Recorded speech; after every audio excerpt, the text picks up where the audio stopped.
Dzogchen Today podcast. Bienvenue sur le podcast de Dzogchen Today.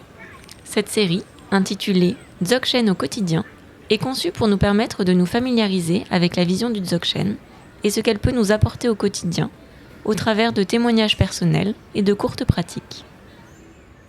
Bonjour à toutes et à tous et bienvenue de nouveau sur le podcast de Dzogchen Today. Dans la suite donc de la série sur le soulagement des émotions au jour le jour, nous consacrons quelques épisodes à des familles particulières d'émotions qui sont liées aux bouleversements en cours, bouleversements climatiques et écologiques, mais tout ça est évidemment lié à d'autres changements économiques, politiques et sociaux.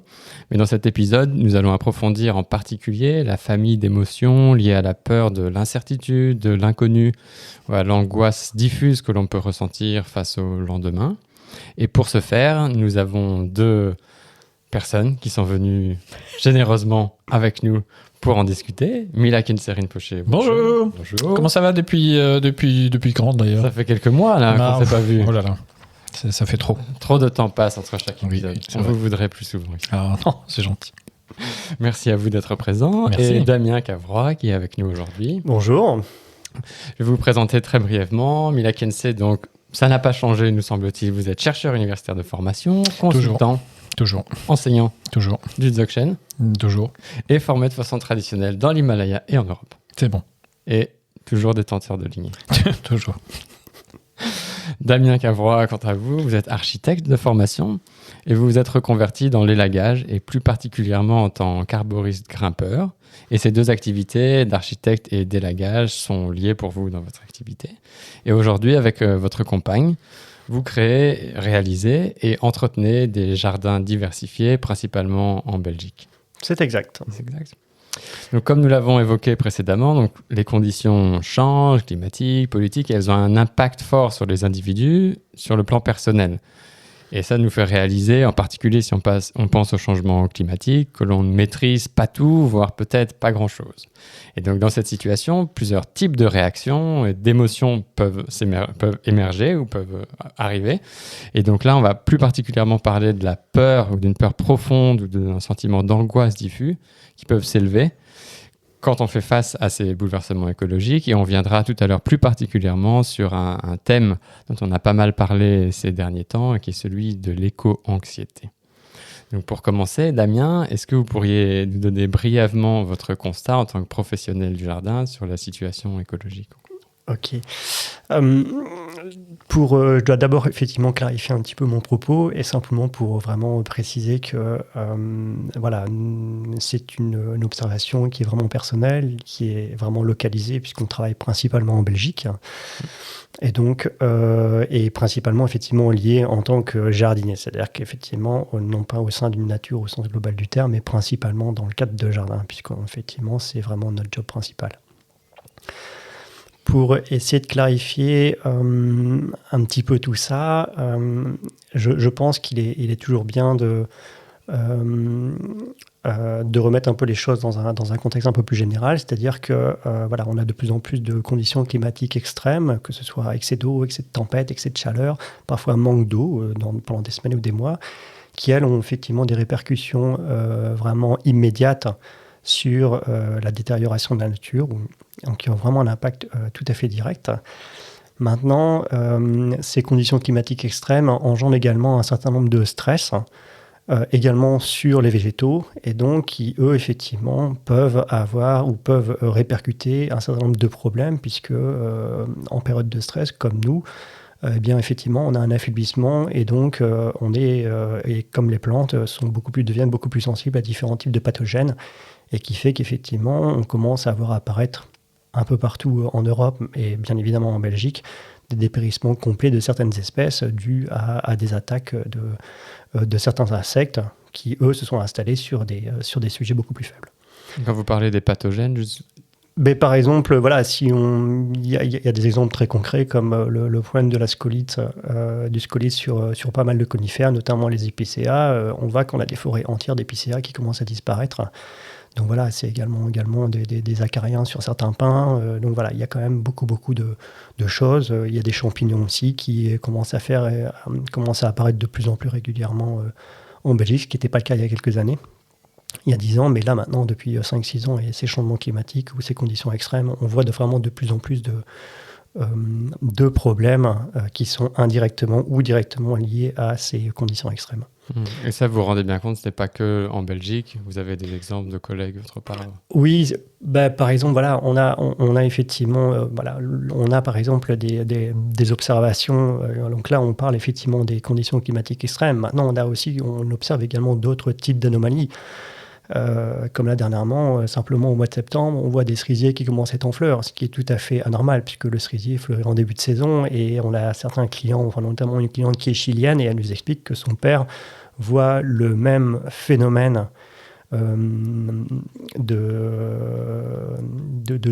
floraison à des périodes tout à fait inhabituelles de l'autre côté de la planète. Donc on n'est même pas dans le même hémisphère. Donc c'est ça qui est quand même assez paradoxal, c'est que donc on peut vraiment penser que ce problème devient effectivement quelque chose de tout à fait global. Et par rapport à ce constat que vous venez de faire, de description, on pourrait dire, externe de la nature, est-ce que de manière plus interne, vous sentez des réactions particulières par rapport à ça, donc d'anxiété, d'angoisse? Alors, je pourrais effectivement, j'ai pas mal d'exemples en tête, simplement de voir effectivement l'état dans lequel la nature évolue. Mais si je veux essayer de résumer ou d'essayer d'être un petit peu plus synthétique, il y a vraiment 2 exemples qui sont vraiment les plus marquants. Le premier, et je pense qu'il va déjà parler à beaucoup de gens, c'est simplement le contexte économique. C'est-à-dire que voilà, nous, on est indépendants, on travaille pour des clients particuliers, mais qu'est-ce qu'il en est? Est-ce que les clients vont pouvoir continuer à s'offrir ou à se payer un jardinier pour entretenir, embellir, dans un contexte économique qui est tout à fait incertain? Et donc, et ça a un impact également sur notre mode de fonctionnement.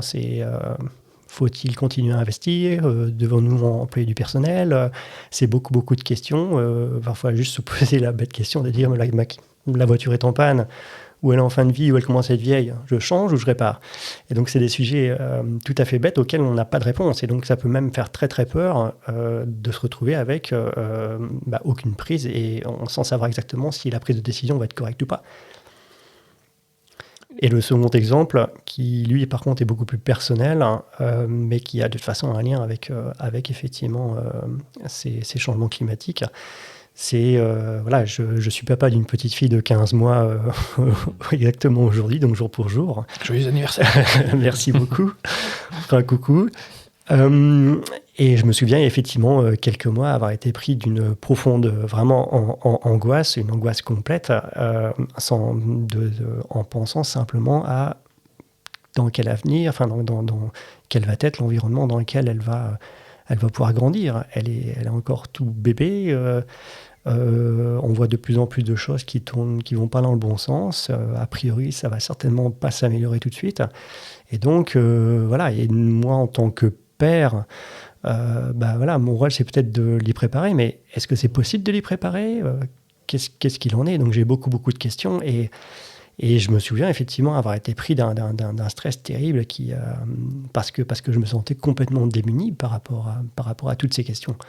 Et en sachant que oui, et ça, je pense que c'est un exemple que beaucoup de gens peuvent s'identifier à ce genre de problème.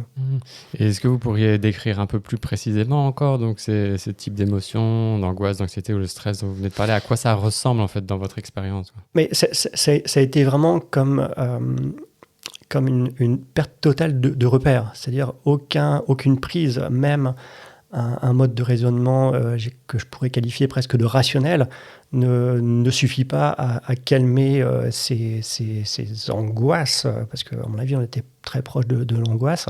Ça a quand même duré quelques semaines. Et vraiment se sentir qu'une espèce de trou, pas forcément noir, mais un trou, un vide sans fond, sans limite, sans possibilité de se raccrocher à quoi que ce soit. Et de continuer à descendre, parfois plus ou moins vite. Donc il y a quelque chose d'assez vertigineux. Oui, on est presque de l'ordre du vertige, quoi.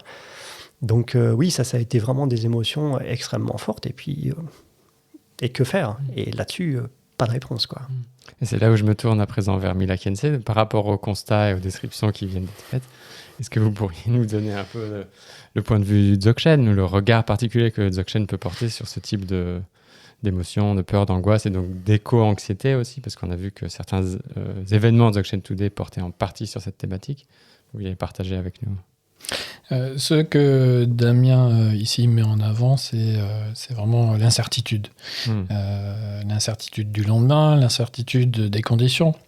Le fait de ne pas connaître en fait ce qui va se passer, le fait de perdre ses repères par rapport à ce qu'on connaît, et donc automatiquement ça engendre bien entendu des réactions. En tant qu'être humain, en fait, on réagit, et c'est normal puisque nous sommes des êtres humains. Même si nous étions des animaux, ça serait la même chose, nous réagirions par rapport à des conditions. Donc ces réactions, les êtres humains, nous, on a l'habitude de les développer en tant qu'émotion. Et ici, il y a une émotion qui est très, une famille d'émotions qui est très symptomatique de ce type de sujet. C'est vraiment tout ce qui est lié à l'ignorance, le fait de ne pas connaître, et automatiquement tout ce que ça engendre derrière comme incertitude et donc peur de ne pas savoir quoi faire, de ne pas savoir ce qui va se passer, de ne pas savoir tout simplement. Donc le principe de base ici, et c'est ce que le Dzogchen met en avant en fait, c'est le fait que nous ne connaissons pas forcément ce qui va se passer, ne serait-ce que dans la minute qui va arriver. On a plus ou moins développé, nous, surtout en Occident, une habituation de vie, c'est-à-dire l'être humain, il fonctionne suivant des habitudes d'existence, donc boulot, métro, dodo peut-être, mais en tous les cas, suivant une structure en fait qui se répète. Et la difficulté que l'on commence à éprouver à l'heure actuelle, c'est que les conditions qui permettent cette vie ou cette habitude de vie, le fait d'avoir une habitude de fonctionnement toujours le même, eh bien, commence à disparaître par elle-même. Ce qui veut dire que ces habitudes-là de vie, nous commençons à voir qu'elles disparaissent et donc automatiquement, nous ne savons pas ce qui va petit à petit les remplacer. Donc cette notion-là d'incertitude à la base, c'est ce qui commence en fait à couper l'herbe sous nos pieds, à scier la branche sur laquelle on se tient, parce qu'en fait, on commence à ne plus avoir de support réellement sur quoi s'appuyer. Toutes les notions que l'on avait de connaissance de la vie et de connaissance, vous évoquiez l'exemple donc des cerisiers. On a l'habitude de voir les cerises, les cerisiers fleurir au printemps et de les voir fleurir en automne, au mois de septembre. C'est quand même assez... j'en frappe même mon micro de surprise. C'est quand même très particulier. Et ça remet tout en question. Ça remet tout en cause.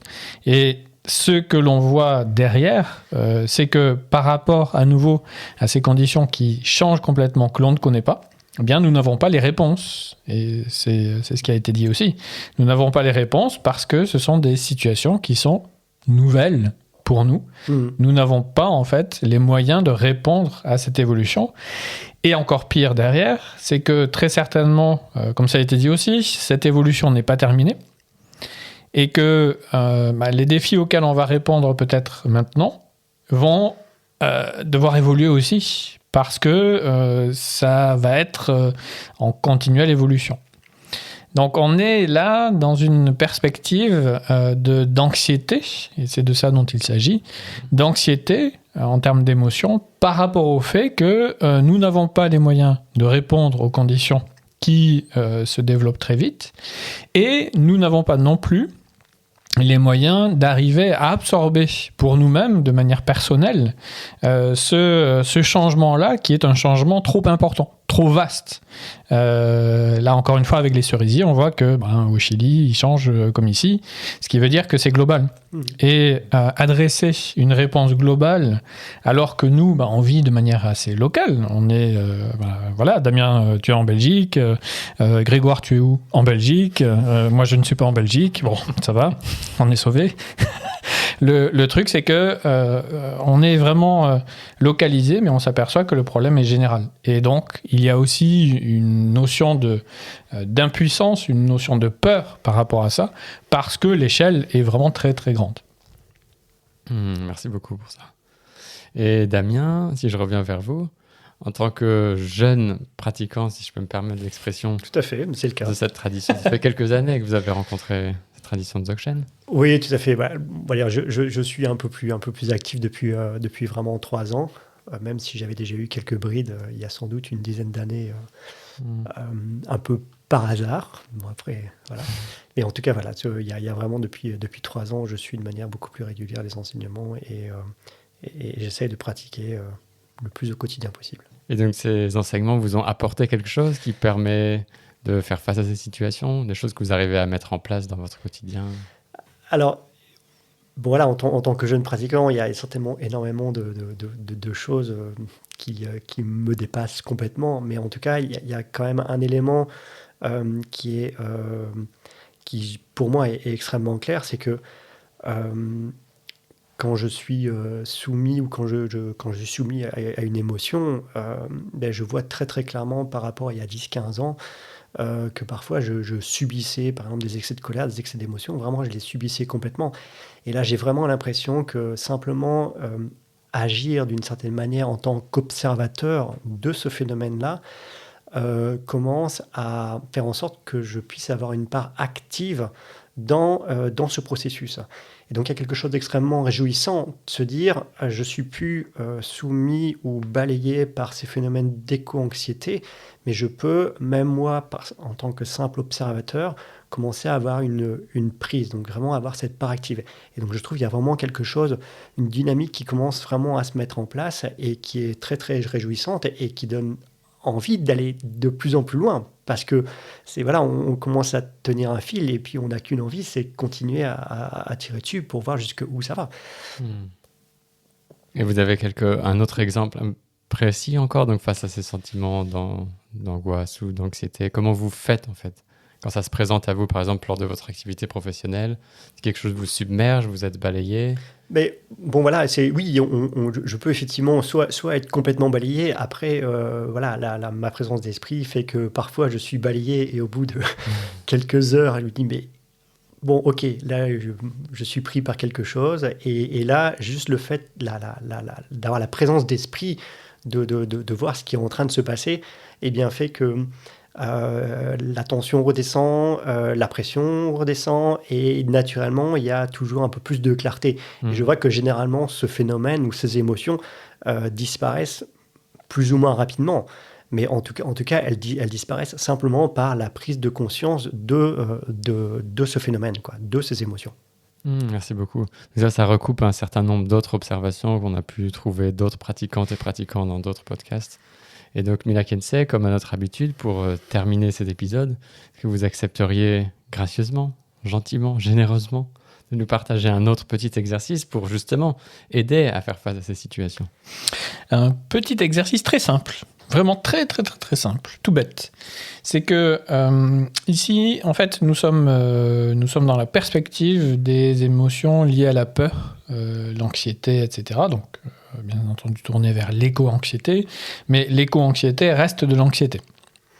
Donc l'anxiété, comme ça a été dit aussi, la peur, l'anxiété, etc., empêche de faire des choses, empêche d'être clair déjà, comme ça a été dit, de penser à des solutions qui peuvent être mises en place, etc. Donc ça nous empêche véritablement d'être clair et de pouvoir faire les choses. Donc, très simplement, dans le Dzogchen, on dit qu'on travaille avec la matière qui se présente tout le temps. On ne va pas essayer de prendre des exemples intellectuels, mentaux, d'essayer d'envisager, par exemple au Chili, tiens, on va trouver une solution pour les cerisiers en fleurs en septembre. Non, pas du tout. On va travailler avec ce qui se passe en nous, le moment où ça se passe. Et là, ici, on va travailler avec tous les moments où s'élève l'anxiété et l'angoisse. Alors la difficulté, c'est de bien entendu, comme Damien tu l'as dit, c'est de se rendre compte que ça émerge. Et très souvent, ce qui se passe, c'est qu'on s'en rend compte au début, mais on ne veut pas.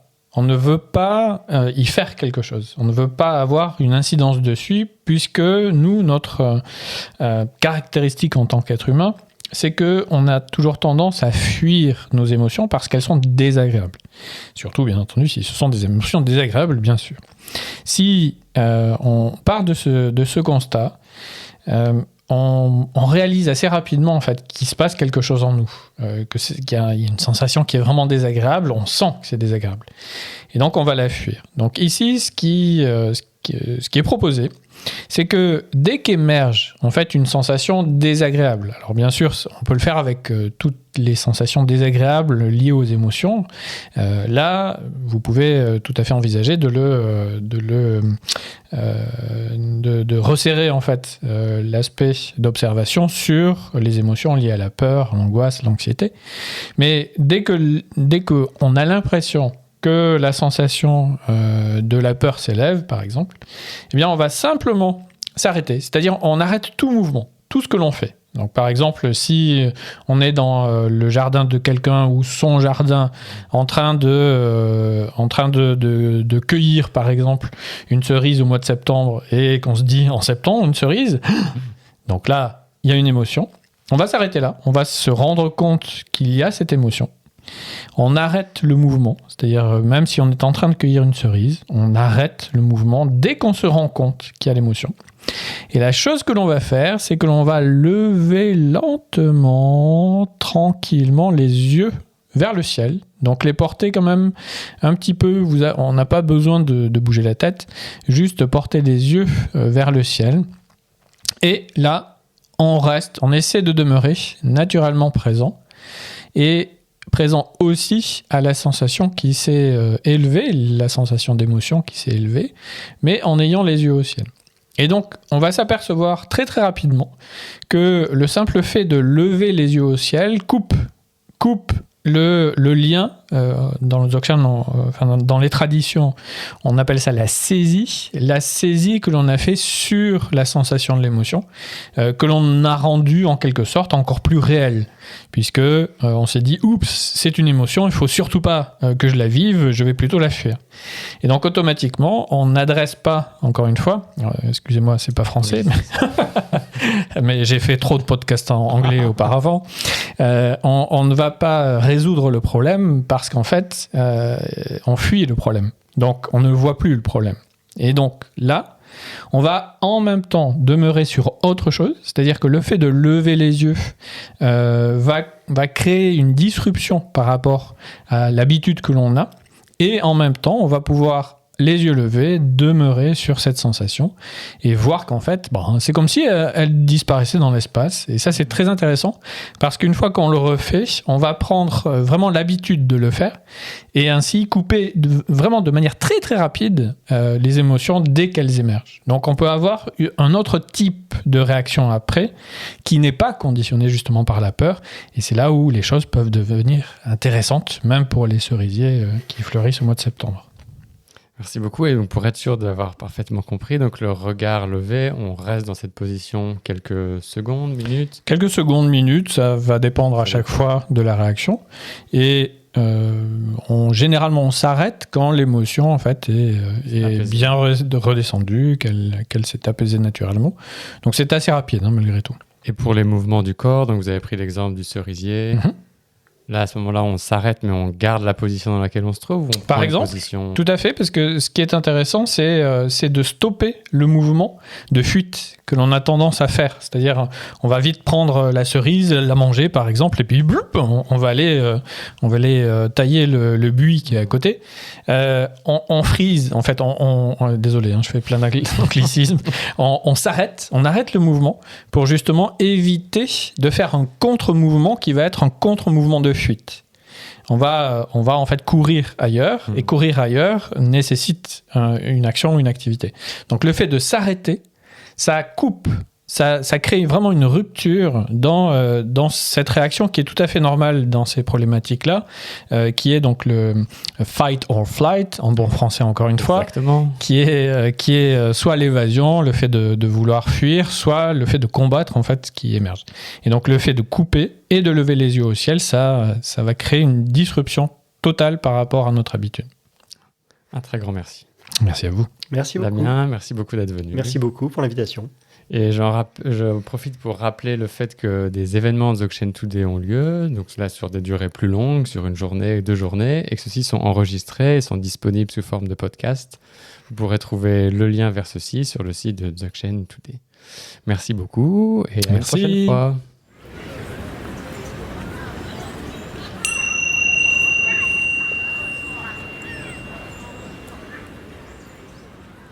Si vous avez aimé cet épisode, n'hésitez pas à le dire en mettant un commentaire sur votre application podcast préférée et partagez-le avec vos amis. Nous serions ravis de recevoir vos retours à l'adresse podcast@dzogchentoday.org.